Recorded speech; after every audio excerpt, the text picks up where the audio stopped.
back to another episode of Survive the Culture Podcast. I'm your host, DJ, and welcome to season two. This season is full of excitement. I look forward to you guys hearing about all the information that all the guests will be telling you about. I look forward to everything, honestly, and I hope you enjoy it just as much as I enjoy making the content. Today's episode, we will be having Chanelle, and the topics that we will discuss are relationship, raising daughters versus raising sons, and the only child syndrome. And is it true, or how do we feel about it? There's a lot of information to uncover. Hope you all are ready for this episode. Shall we get started? Welcome back, everybody. We're doing a new episode. So, today's topics that we will be discussing is relationships.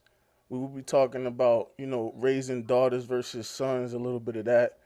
And we'll be talking about this thing called the only child syndrome and, what that means and, my experience, her experience. And we'll just be going in like that. So, what I would love to start with is let's talk about relationships. Now, the first question that comes to mind is what are some of your deal breakers when it comes to a relationship?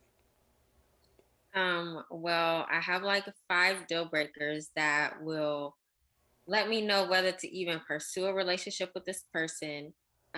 Because I'm Christian, number one is they need to believe in God because that's going to be a problem later. Another one is I'm pretty young. I don't have kids. I'm not going to date somebody with kids because I want to be able to build that with my husband, and I want to be the mother of his first child. Mhm. And I really want to be able to give that to him. So that's two. Another one is somebody who does drugs. I don't do Mhm. drugs, so that's out. Somebody who smokes. I mean, not smokes, but drinks. Like if you drink and you're like always drinking every weekend, you're going out. Like Mhm. I, I, I'm sorry. I just can't. I can't trust you. Like I just Mhm. can't. And then the last one was somebody that's really aggressive, like Mhm. somebody that seeks out violence or somebody step on your shoe, you gonna fight them for that. Like I feel like Mhm. that's very childish and you're it's almost like you're an instigator and you like violence. And I don't need that like around me at all. So those are Mm. my deal Those breakers. are those are great ones. I think for me, there's a big trust factor that comes into it. Like I don't want someone who's like they're always looking for an issue. Like it could be, oh, I'm going to a meeting, and then you get a whole bunch of questions. Oh, who is this person? How do you know them? And Yeah. it's just like, dag, like can I relax a little bit? And I Yeah. think that's one thing. The same thing with aggressive. Like if like you're walking somewhere and someone looks at you the wrong way, and they like, oh, so you like that? And I'm just like, I'm just acknowledging the people that's in front of me. Not everything is me reacting the way that you think. So Right. those are a couple things that I really do want to avoid going forward because it's like not everything is me liking somebody back or Mm, me trying to get with them. mhm. And I feel like there's so much to this topic. It is. Going going forward with it, I wonder like, do you feel like when it comes to love that someone should always make a sacrifice, whether it be the guy or the girl or whoever? Um, I really don't. I want to say no. Like, I really want to say you shouldn't have to sacrifice the desires of your heart to accommodate somebody else. And Mm, I feel like if you have to do that, that's not the person for you. And like, you can't really, you're not going to be happy and you're not going to be flourishing in love because you're going to resent them for basically kind of making you conform to what it is mm, that they want. And the whole time you could have found somebody else that really didn't care about that at all. And you good. Like, so I'm not sacrificing nothing I want out of a relationship, what I want in a man. Like, I had, I obviously learned that the hard way, but I realized I'm the only person that's going to be unhappy here. mhm, Just me. You're not going to be unhappy if you're not making a sacrifice. I am. mm, And I really believe that you really can get what you want, especially if you're vocal about it. you express it. So I'm gonna have to go with no. Okay, okay. I agree. I feel like if someone's wanting you to change who you are, then they're just not for you. But I Right. feel like in today's age, like a lot of people fall in love with potential. And Yes. it's like, oh, I can mold this person into who I want them to be. When Right. in most cases, people are who they are. And it's not like, oh, this person can change. I hear that all the time. This person could change if only I do this. Or in reality, that's just who they are. So I Right. feel like falling in love with potential is just not the way to go. But No. hey, we see it all the time. And we gonna keep seeing it. I know when the shutdown happened, a lot of people were going to like dating apps and things like that. And I feel like there's pros and cons with everything because Right. it's like yeah, you potentially can find somebody, but you don't know if they're giving you the true them, Right. cuz online I could act like someone that I'm not and then you meet me and it's just like okay, what who are you? Right. So Yeah. I think one question would be do you feel like long distance relationships can last or are they meant to fail? Um, I mean, I don't like saying that they're meant to fail, but I don't agree with them personally, Mhm. especially if quality time is extremely important. It's extremely important to me. So if I'm with somebody, literally can't see you for what months or a month or whatever, and it's just like communication. Mhm. Eventually, you're gonna want so much more than that, and you're gonna feel deprived of certain forms of love that you're not getting, and eventually you're going to step out because somebody else is going to be like, I want to spend time with you, I'm here, like, and you're like, well, this person, they're like perfect but they live so far, and it's just like, well, I mean, what are you gonna choose? You gonna choose to kind of just wait around until they feel ready to move, or are you Mhm. gonna find somebody that's closer that you can spend time with? So I just think that it's just a very unrealistic situation to put yourself in if you really want to grow a relationship. That's just what I think. No, 100%. I feel like just going off of that, I feel like it could last, but up to a certain extent. Like I don't think it's something that will work long term, especially if both parties don't have the same goals as far as eventually meeting up. Right. Because it's I could do it maybe like a month Right. max. But after that, it's like I need to see you. I need to Right. make sure these feelings that I'm going through are actually what I'm feeling and not just because I want to see you. So I don't know, but for people out there who want to try that out, I say go for it. The worst that could happen is it just doesn't work out, then you Right. find what's next for you. Hmm. Going forward, I feel like in this generation where technology is so updated, I feel like it's hard to sometimes maintain relationships because of like, social media, for example. There's a lot of temptation everywhere, Right. especially, with technology. So, do you like in your opinion, do you feel like technology plays a factor in some relationships? Absolutely, 100%. 100%.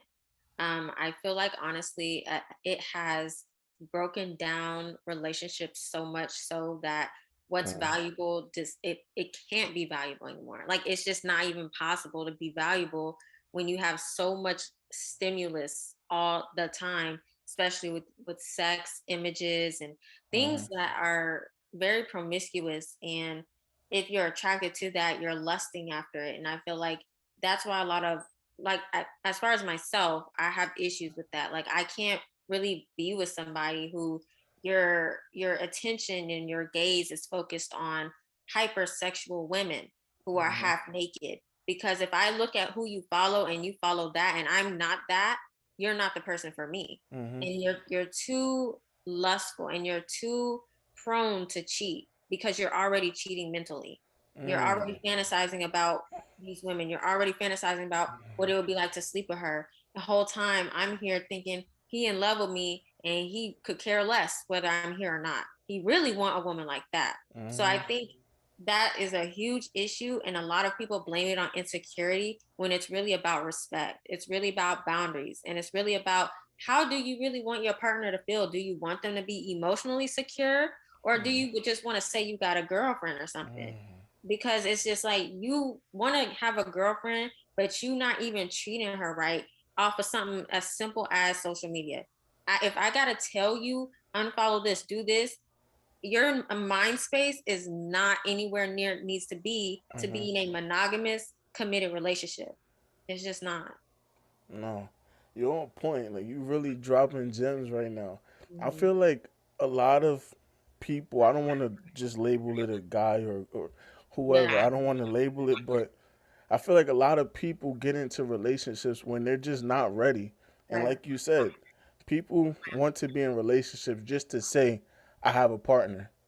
When Hmm. in reality, like that's why a lot of people get hurt because you know how they always say hurt people. And I truly believe that because like if you're going into a relationship after you just got out of one, Hmm. you to me, I don't feel like people are fully healed. And it's like They're if not. you're not fully healed, then why come attach yourself to me? And now I have to deal with Yeah. certain things that you went through in your past relationship. Right. But you Mhm. know, they're bringing it up now. It's like, oh, I don't trust you because the last person did this. Yeah. But then it's like, I'm not that person. Right. You know, so it's like I kind of wonder like what steps need to be taken so that things like that don't happen no more. And it's like I said, it's a topic to be discussed. Hmm. Um, and just going back with like social media and things like that, I think that's important to really see who the person is following and what Yeah. you know they're into because that'll tell you a lot about them that they might not actually tell you themselves. Of It's like, course. oh, you're liking this type of picture, you're Right. liking this, and I feel like for people, they fantasize about things like that, and it's like that's not the real world. A lot of the people that like those type of things, they wouldn't want their partner doing that. You know, No. they wouldn't want them on stage shaking this, showing that. You Right. know, and that's why I say it's a fantasy. You know, it's Mhm. like, wow, can I achieve that? But then it's like at the end of the day, they wouldn't want their partner doing this. So I don't understand what's the thrill about it. You Right. know, like I've never been someone that's like, oh yeah, I would want somebody who does that. Because Mhm. in my head, if you're showing that to the public, what are you doing when I'm not around? You know, so Mhm. I just personally avoid it at all costs. Yeah. Um, just going forward with that, what do you feel like should change about the relationships these days? Like, is there anything that should be changing? I think there's 1,001 things that need to change for sure. Starting with figuring out what you want first. I think Mm-hmm. that's where people need to start because it's one thing to say, I want this and I want this in a partner, but it's another thing to say, I want this, but I also need this. Like I Mm-hmm. need this to feel secure. I need this to be able to trust him. If my thing is social media stuff and you not going to clubs and not going to strip clubs for me to trust you, Mm-hmm. you should be able to accommodate that because you want somebody to feel secure. If it's something like he don't want me following some guy with his shirt off, Mm-hmm. then of course I'm not going to follow that because why would I want to make you uncomfortable on purpose if I care about you? You know what I mean? It's like people never think about really the other person and how they feel Mm-hmm. about what they're doing.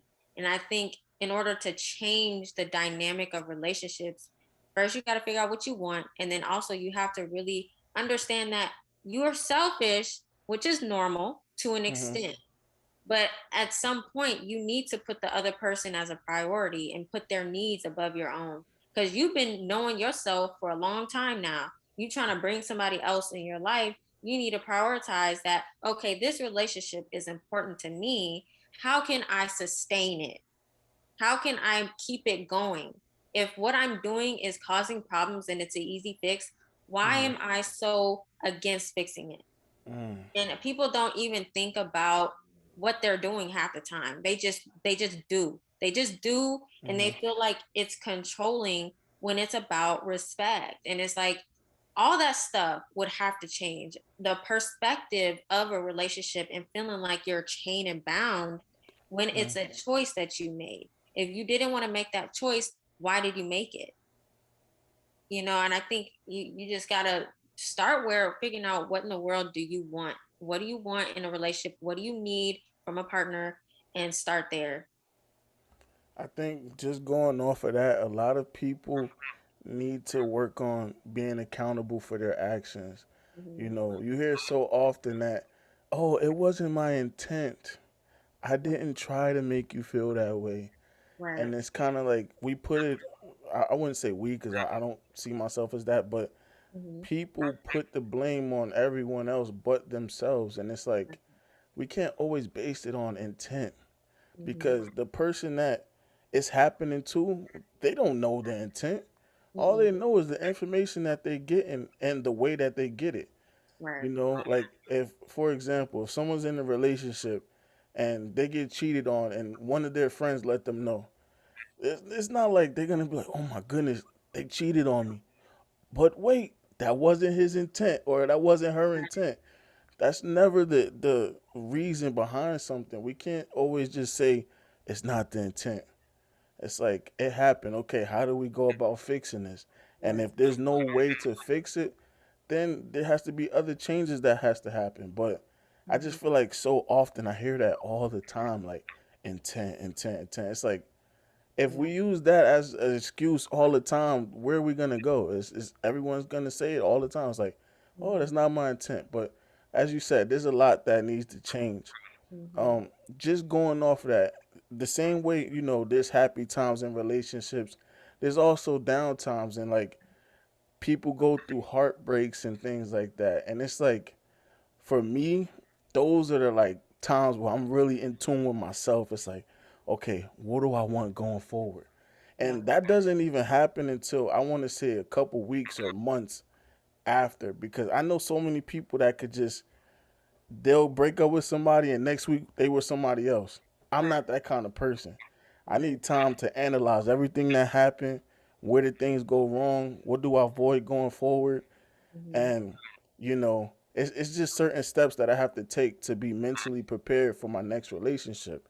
Hmm. Now, going for you, have you ever been like dealt with a heartbreak or anything like that? And how did you handle it? If you have, if not, then but if you Um, have. Honestly, like the question is so like it's hard because half the time I don't even want to claim a relationship with somebody who didn't even want me from jump, or Mm, they didn't really want the relationship the same way. So it's like I don't even want to claim that as a part of my heartbreak history. mm-hmm, So it's kind of like I'll pick and choose who kind of to be hurt over and who not, mm, because it's like, okay, I wanted to be with this person, but they didn't want to be with me. So why I'm gonna be like how I'm gonna feel some type of way?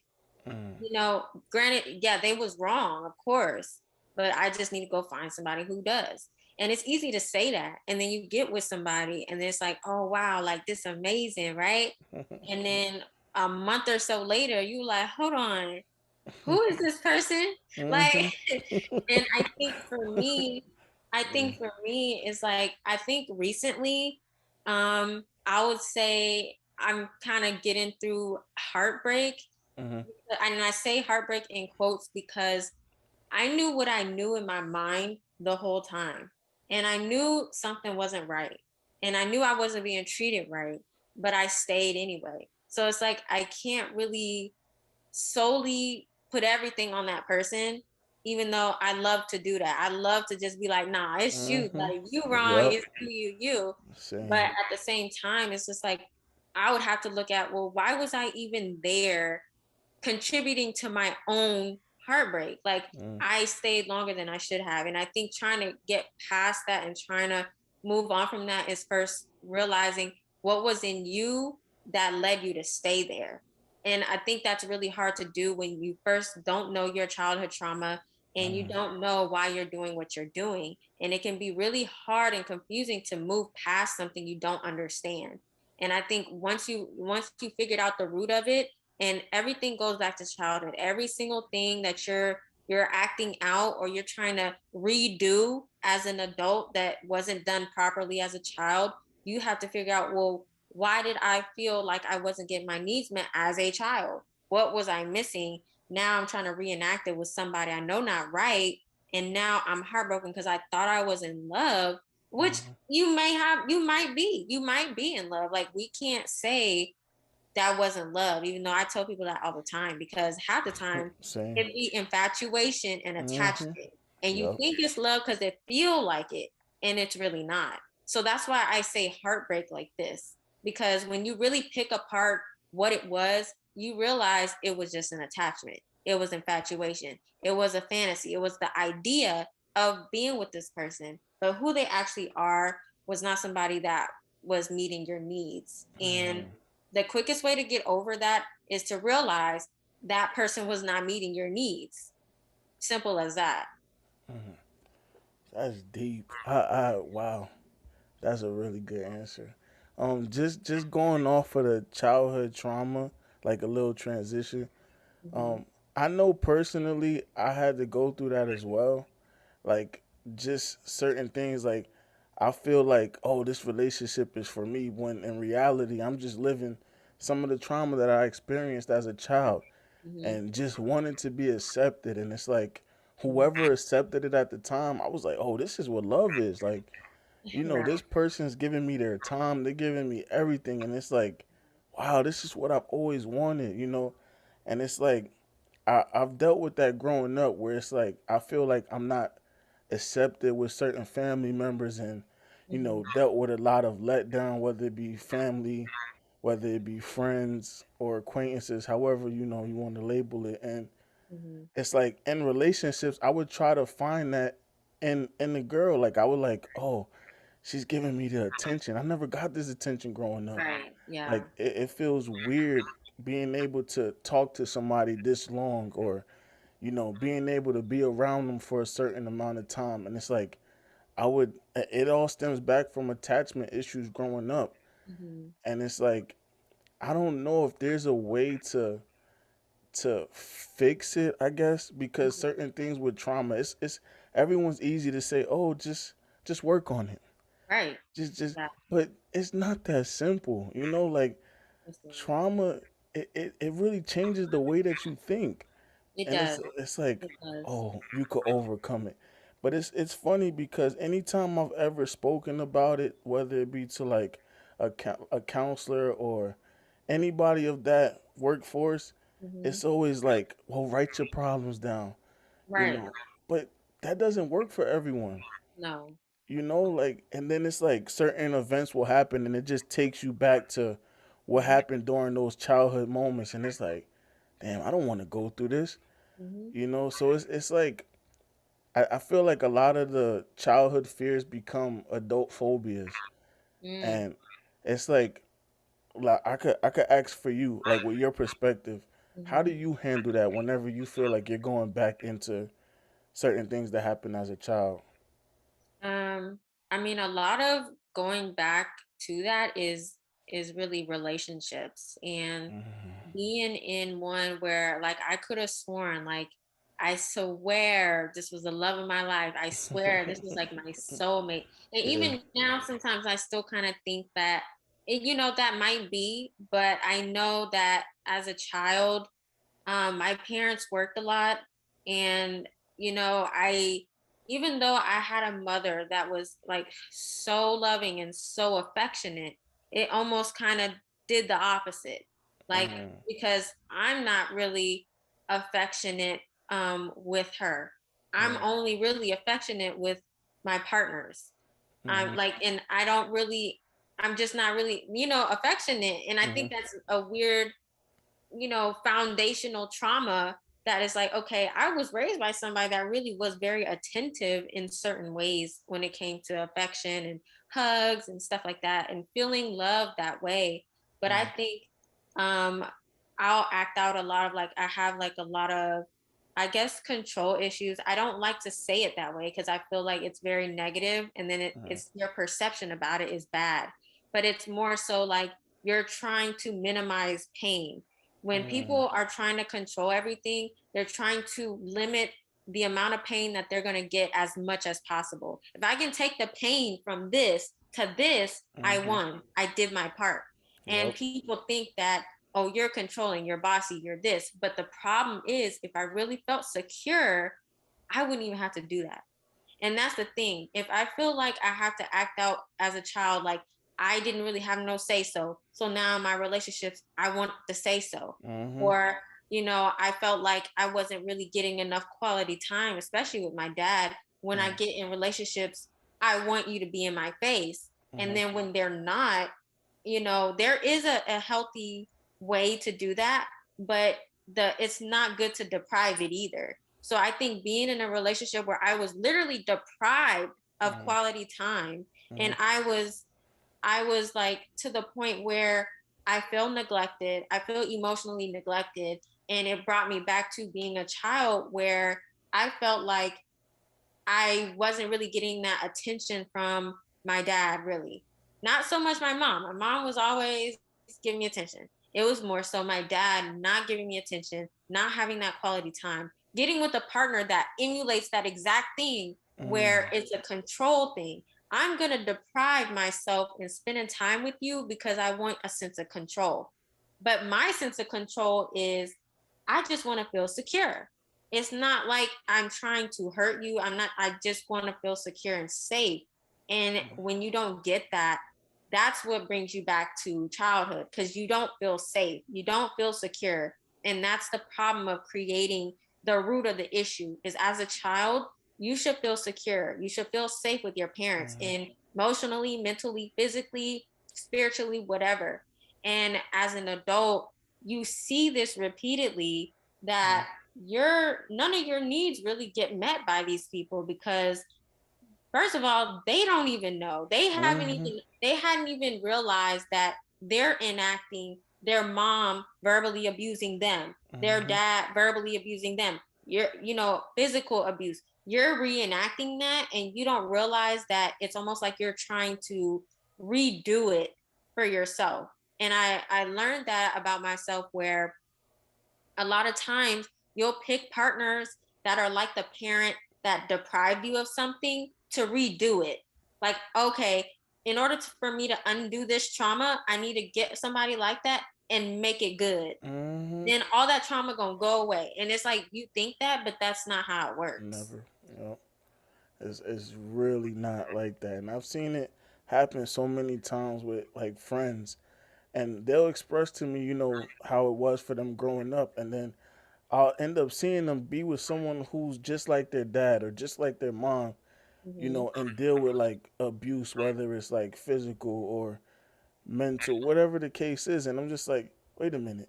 You told me all of the stuff that you witnessed growing up. Why do you feel like it's okay to deal with it? But a lot of times I feel like when people go through it, they don't realize what's happening until it's Right. too late.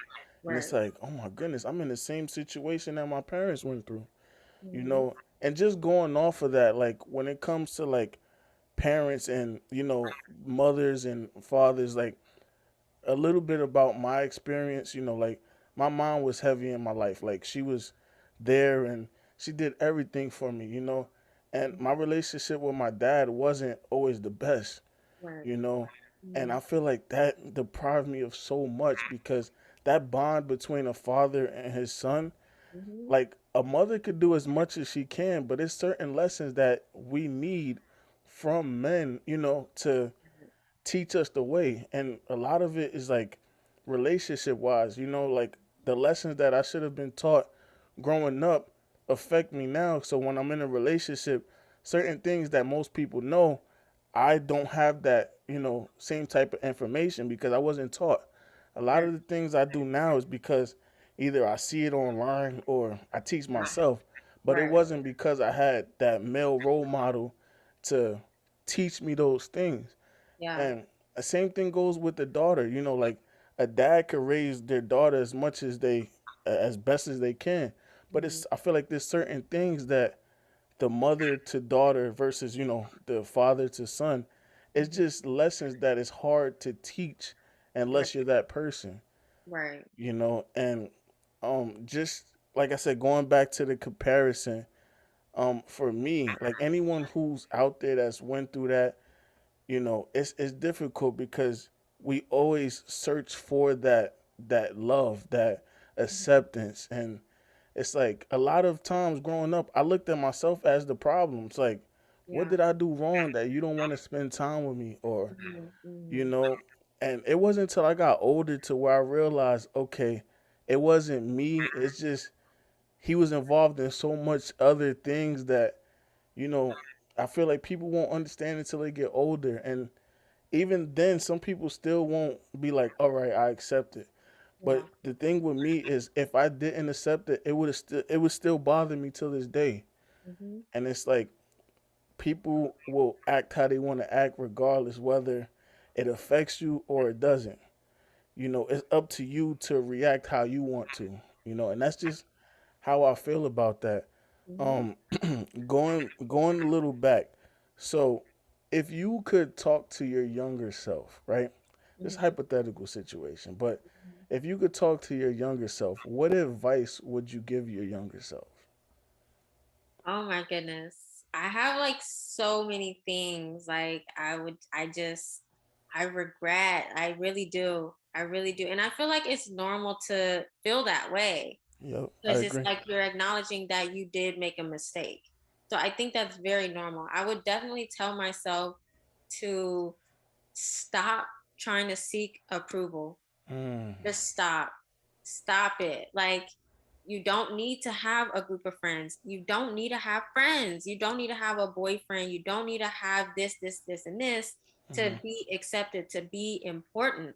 You by yourself is important. You by yourself is good enough. You don't have to do nothing for nobody. Like, that's exactly what I would tell myself, and be okay with just me, mm, and it's hard in such a like social societal setting where it's literally shoved down our throats. You need to have a friend group, you need to mm, have a best friend, and you need to have a partner. It's shoved down your throat so much and so young that you feel like you're nobody if you don't have that. And mm, I like a lot of times I would feel like I was nobody for a very long time. And I think that like being like the pariah of the group, I guess, like never really fitting in. It definitely scars you to the point where you're like, why even bother? mm, Why even bother? Like, why even try? Like, y'all are so superficial and you don't value yep. communication. You don't value differences. You don't value me as a human or other humans because they have to fit this certain mold. And if they don't fit that, you're like, oh, what's wrong with you? Something's wrong with you. Oh, you're rude. You're bougie. You're this. You're that. And it's just like, how about they're just a human being trying to navigate their life the same way you are? Why is that not okay? So yeah, I definitely tell myself like, forget everybody. Don't worry about none of this. Mm, Don't worry about, just be glad you waking up, and that's all you need. mm. Focus on that. That's it. So yeah. That's exactly what I was going to say. Being someone that, like, I moved around a lot, from state to state growing up. Hmm. So it was super hard to find that core group of friends. Yeah. And like you said, like they shove it down us that this is what you need to Yeah. be successful, I guess, if you want to call it that. Yeah. And it's like the minute I would make friends, it's like, oh, it's time for us to move. And I'm just like, wait, I just did all of that to make friends. Now I have to move to a different state that I don't know anyone, Yeah. but I still have to find ways to navigate. And I think where it affected me most is I ended up moving to like a Spanish area. Hmm. And as a, like, I'm a Spanish person, but my Spanish isn't the best. So I Hmm. didn't fit in at all. Like, it was basically like putting me in a place that I don't belong. Like, Hmm. because I didn't fit in. And it's like, I would try so hard to fit into different groups. It's like, Hmm. oh, this is the sport group. This is the music. This is the, Yeah. and it's like, I didn't feel like I fit in because I felt like I was forcing myself Yeah. to be something that I'm not just to fit in and not feel lonely. Yeah. And I feel like it's important for people to know that you could be yourself and still be accepted. You Yeah. don't have to change who you are just to fit in with the group. Because at the end of the day, most of those people I was trying to fit in, they're not the same people that they are today. You Hmm. know, And that was one thing I didn't realize, especially in high school. You want to be with the popular people, and it's like, Yeah. who makes them popular? Who decides that? Most Exactly. most Yeah. of the people that was popular, they're not doing anything with their lives nowadays. It's Yeah. like, oh, you okay? You was popular in high school. Like, what are you doing now? And most of them aren't doing anything. And it's like, I just look back at my past and I'm like, I really wanted acceptance by them. And Mm-hmm. it's like, you would see them, they would hang out, they would go to all of the cool places. And I'm just like, wow, I wonder what that feels like. And I would Yeah. try to change who I am just to be around them, to associate with them. And it's Right. like, this is not me. And every day I would come home and I would look at myself in the mirror like, you know, this is not you. Yeah. And it's just like, but I want to be accepted. I want to feel like I matter, Yes. because at the Yeah. end of the day, when you're in school, you sitting there for 8 hours. And if you don't have no friends, that's a lonely A time. long time. Yes, It's it is. like, dang, Monday through Friday. exactly for eight Mhm. hours a day. And then that's not even counting if you have after school activities. And then if you don't know anyone, but one thing, and I remember this growing up. I remember there was a lot of, like, just a sidebar. There was a lot of people who watched anime growing up, right? And I Mhm. used to look at them when I was in high school, like, oh man, that's so cool because they're being themselves, Mhm. and not a lot of people are doing that. And Right. I always admired them because it's like you could just be yourself and not care if people feel a way towards it.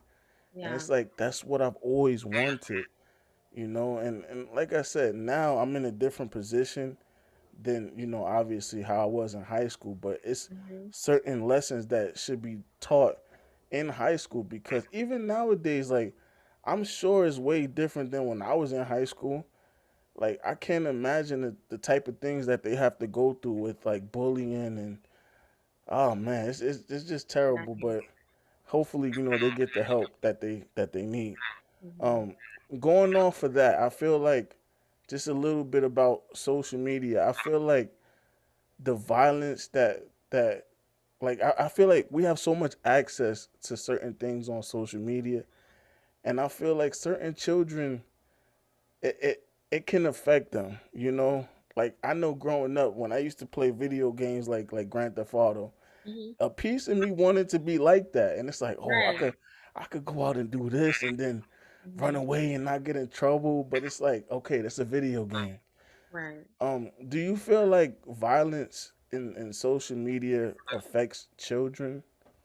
Yeah, I do. I think that exposing a child in their developmental state to where they're the most influenced by what they're seeing Hmm. can definitely alter the type of adult they become.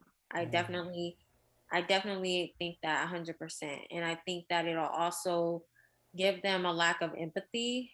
And I know you hear that word narcissist thrown around a lot, but it possibly can stem from being exposed to violence at a young age and having to basically overcompensate that by acting like you don't care. Then you Hmm. became an adult that didn't care. And so I think that that's definitely something that I wish there were more ways to limit exposure to certain things for kids. And I think for adults too. I don't typically watch the news. I don't Yeah, typically me like neither. I don't try to feed myself those things. And especially with brutality, police brutality going on, I don't really Mm. feed myself those things.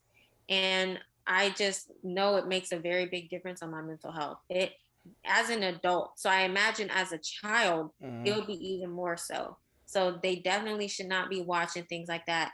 You can explain it in a way that's appropriate for their age level, but you should not be exposing them to violence or, stuff that's going on that they should not even know about. They shouldn't even know what that means right now. They need to be focused Mm. on being a kid, you know?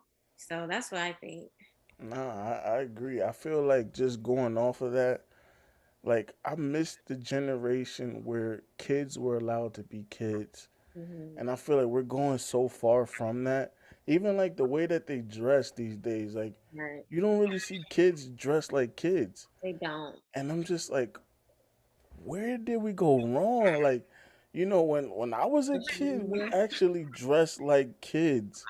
Yeah. We didn't dress a lot older than we were. And it's like, I don't like I don't know who's the one to be blamed, if it's the parents or if it's like I said, the things you see on social media, because now there's kids with iPhones, with Androids they have access, and most times they don't even belong on this. Like I look at like TikTok, for example, because I know a lot of kids are on there. Mhm. Like they'll get to see certain things that they're not supposed to, and it's like, oh, Yeah. I want to be like that. I want to dress like that. Yeah. And it's like, can we blame the parents for it? But it's like the parents are not gonna be there 24/7. No, they're not. Regardless, like whether the kids are at school, they're going to hear about some information whether they like it or not. So it's like I always ask myself, who's the one to be blamed of kids not being kids anymore? And it's always like had me thinking about it. But hopefully, times change Yeah. and we go back to that, because like as a kid you just want to be a kid. But I remember growing up, you know certain things happening, and it'll be like, wow, I just can't wait till I grow up. And Yeah. I would tell myself that so much, and it's like I regret saying that, Yeah. because like being a kid is the best time. You have nothing to worry about. There's no bills. There's nothing to worry about. And it's like anytime like I'll talk to my younger siblings, which we'll get into that. I always tell them, just cherish the time you can as a kid, because Mhm. it flies by. Like literally, I remember high school. It went by in a flash, and then I'm just like, oh my goodness, now it's time for the real world. Right. Like I don't get to just say, oh no, I can't do this. I got homework. Yeah. No, I have to go out and work. I have to go out and do this. Mhm. Sometimes, no lie, I miss being a kid. Like Right. No, life was yeah. so Definitely. simple, Definitely. and transitioning. Like as far as experiences, I know you said you're the only child. Is that correct? Mhm. So, what is your experience growing up? Not having siblings. Do you feel like it worked better for you, or do you wish you did? How was your experience? I don't like to say I wish I did because I don't like to put that imaginary expectation on my life Mhm. and kind of look at it like it's a disappointment that it didn't happen Mhm. that way. And so I don't really see it as like a disappointment or anything, but I definitely think that it just, you know, of course you're going to think differently. Of course you're going to have a different perspective, different mindset, even. And I realized that things that I am used to just kind of just having my own space, doing my own thing, I don't Mhm. have to share, I don't have to do any of that. And I think, people just look at that negatively, like something's wrong with you because you didn't have no control over that. So Mhm. how are you blaming me for the way that my life turned out? That Mhm. doesn't make any sense to me. And I think that I honestly I can't miss what I never had. I never had siblings. So I don't miss having siblings. I don't wish I had siblings because I've never had it. Mhm. So it's not even no void in my life at this point. It's just like it is what it is. Yeah, for me, given my experience, like I have 11 siblings, so Hmm. there was a lot of stuff growing up that would happen, and I'm just like, and as the oldest, a lot of them come to me for advice, and it's all good if they actually listen to the advice that I give them, you know. So it could go either way, but I feel like definitely people seem to look down upon it, but sometimes like that actually might be better in most cases. You don't have to share anything. You Yeah. know, like me personally, right? Me and my brother have the same birthday. And, I love it, but at the same time, you have to split. You have to split the gifts. Yeah. Same thing with celebrating different holidays. If you get gifts, it's like all of those gifts could be yours, but you got to share it with all your siblings. So I definitely think that's something that most people should talk more about, but in a positive Right. way. Yeah. Um, Going forward, do you feel like our environment shapes us into who we become? Yes. 100%. I definitely do. Thinking from like a, I guess, sociologist type of perspective and Mm, how child development is and how parenting styles, which really is their personalities, are going to determine how they raise you. And if they raise you a certain way because they think a certain way, you're going to think that way because mm-hmm, they're essentially training your mind to think that way. So when you become an adult, that's just how you think now. And I think that I wish environments were better, but I think honestly, I don't think there's anything that's going to get rid of every problem ever. I think there's always going to be a problem. There's always going to be a little dysfunction, toxicity, because no human being is perfect. But I do think it wholeheartedly shapes you into becoming whatever adult you are. I think you can change it. You can, learn and develop on your own, but your core to who you are, it stems from the type of people your parents are. Whether mm. they're there or not, them not being there is a part of your core makeup now. So yeah, it definitely has a lot to do with you as an adult. Definitely. Nah, I feel like a lot of, like, just how you said, a lot of lessons are passed down. I recall one time I was having a conversation with my friend, and the question was like about racism, and it was just like, do you feel like it's taught, or if they're born that way? And I'm a person that I feel like that's taught. Like, Yeah. you don't just come out hating this group of people just Yeah. because, like, this Hmm. is something that the parents are like, don't hang out with this person because of that, Right. don't do this. And I'm just like, why? Like, why? Like, why can't the kid just be a kid? Hmm. They don't have to live that life. And it goes back to a lot of parents want their kids to be a certain way instead of letting the kid find out who he or she wants to be, Hmm. whoever they want to be. Right. And I just really wish that wasn't the case. Growing up, right? So I know you mentioned before about like having acquaintances. Hmm. Um, how do you determine who you allow to be an acquaintance versus a friend, or more than that? Like, how do you go about choosing that? I think I don't really even choose it anymore. I let them tell me. I let them Mm, show me how do they feel about me? How much energy are they giving into building a friendship with me? And if they're not giving that energy, then they decided they're going to be an acquaintance. And that's how I go about that. It depends on the effort because I can initiate conversation. I can say, hey, let's hang out. Hey, let's do this. And after one or two times, if it's not reciprocated, I don't do it again because I realize, okay, you don't feel the same way about building a friendship. And that's okay. But that's why I began to be okay with not having close friends because so many people are fake anyway. So many people mm-hmm. will lie anyway. So what am I really missing? Because I just feel like I'm not missing anything by not having this best friend because at the end of the day, they're most likely going to do something I don't like and end the friendship anyway. So a lot of y'all that do have best friends, y'all have had arguments, y'all have had falling outs, and it's just like, why is the respect not mutual enough on both sides to agree to be adults about the situation and say, hey, I care about you. I didn't like that you said this and it hurt my feelings. Why are those conversations not being had enough?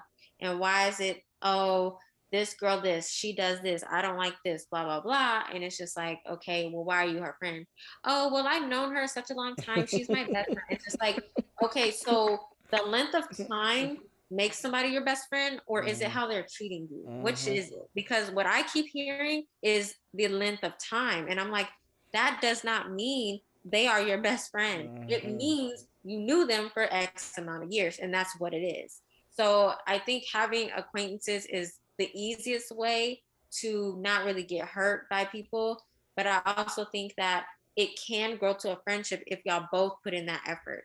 And I Mm, think it leaves the door open for that, which is a good thing. But I think to expect it to become a friendship or expect this person to become your best friend, you're mm, setting yourself to be disappointed because you can't control people. You, no matter how hard you try, you just can't. So mm. Yeah, y'all heard that right there. That's I couldn't said it better myself. We're coming down to the end of the questions, but one thing I would ask is, what are some lessons that you learned about yourself since childhood? Like, what are some things maybe you could give advice to someone who's went through the same things as you? Like, what are some things that you could share that somebody that's watching this that may be going through the same thing? Like, what can you tell them as far as advice? I mean, it would have to be more narrow because that's a very broad. It's very broad to say.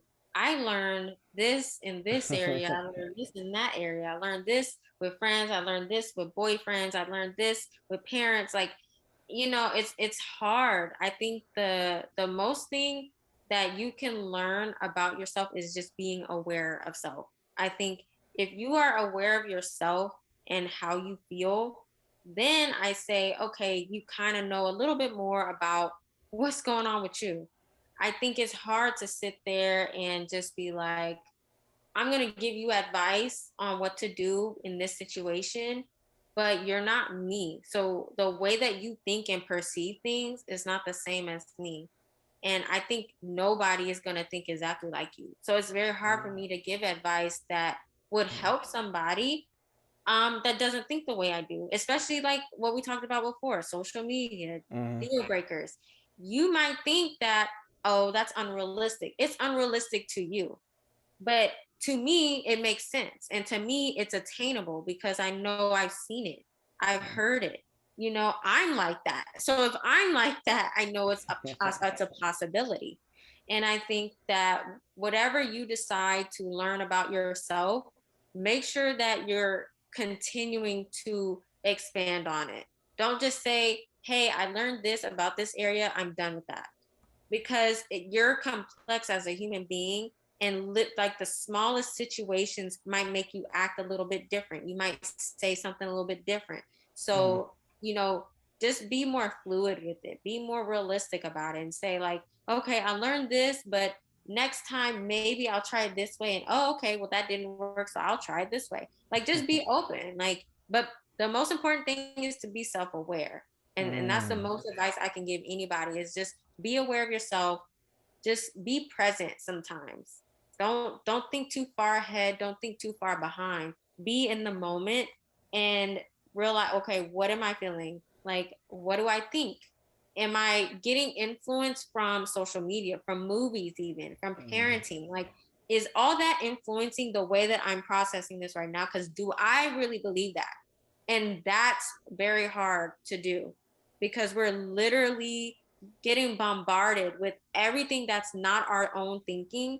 And Mm-hmm. then we think things that's really not ourselves.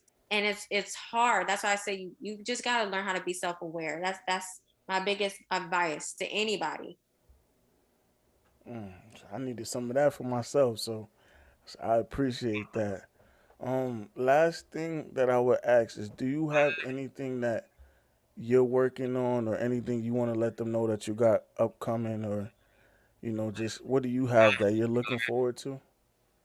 Definitely my art. I've always had like a little passion for it. And I want to actually work on it and sell it.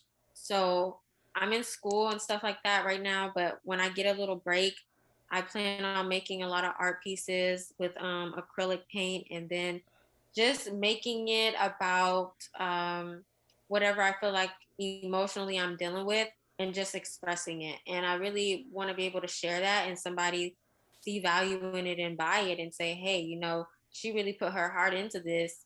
I'm going to support her for that. So yeah, support my art.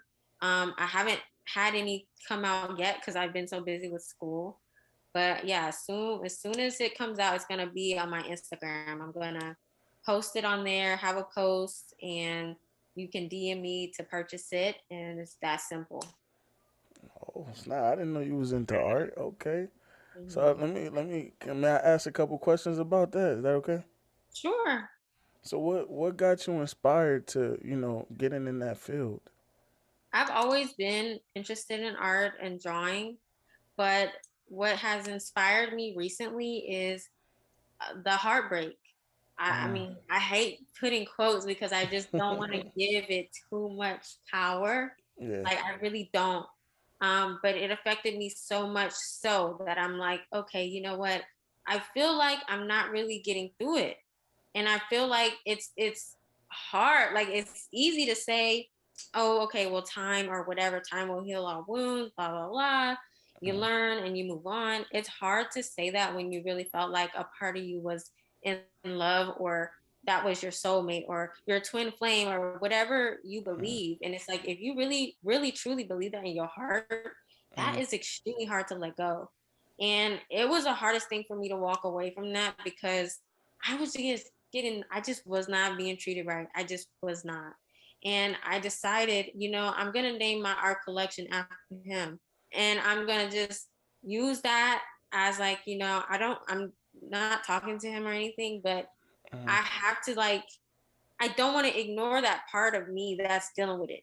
I don't want to say it's not because of this, because it is, because I'm inspired by that. I want to different parts of the relationship. I want to paint it and I want to be able to tell my story with that.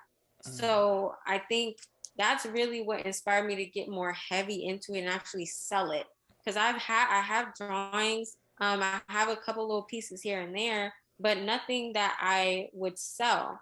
So I'm like, well, what is it that I can do that people would buy? Well, everybody been in a breakup. Everybody's experienced what they think is love and in love or whatever situationship that it really is a relationship. We're not going to act like it's not a relationship because it is. mhm, You've experienced that, and leaving that is a breakup. Leaving that, you are ending a relationship. And I think don't ignore that. Don't try to think healing is ignoring. And I think a lot of us think that, and I don't. I want to just be loud about it, and I'd be like, this person affected me so much so that I felt inspired to do my art after him. So mm. that's really what it is about. See, and everything has a story behind it. That's why I'm glad that you shared that because most people who go through that, they just go through it and they don't use it as motivation or however you want to label it to do Mm-hmm. something more. Mm-hmm. And I love the fact that you're doing that. Do you want to eventually, get your art into like an art gallery, do like art shows, or, how do you see that happening? I would love for it to be in a gallery. Um, I don't know if I do like a show or an auction, but definitely a gallery. Like, I would love just to just have it up there, my little name, and just sit there. Like, that's like that would be so cool to me. Um, and maybe eventually I'll get to that point if I really, practice it more. But it's hard because that's not my career. I have like an actual career. Hmm. And that is just something that I just like to do. So yeah, eventually maybe. It has to happen. Mhm. One idea, like there's so many ideas that I'll let you know off camera, just so you could give your input on it. But Mhm. I love all aspects of art. Mhm. Like the same thing. I'm into art as well, so just hearing that and hearing your story and how you want to go about it, I know going forward, whatever help I could do as far as like my networking, and I'll help you with all of that, and we'll just get it going. So That'd be I'm cool. I'm willing to support in any possible way. And trust me, I'm not just saying that because we're on here. Like I will actually let you know, and we'll just go from there. But uh, question: what do you feel about like doing a website for it? Like, would you be interested in that, or do you just want Yeah, to keep it? I think I would. I kind of know there are websites that you can make on like your own website out of.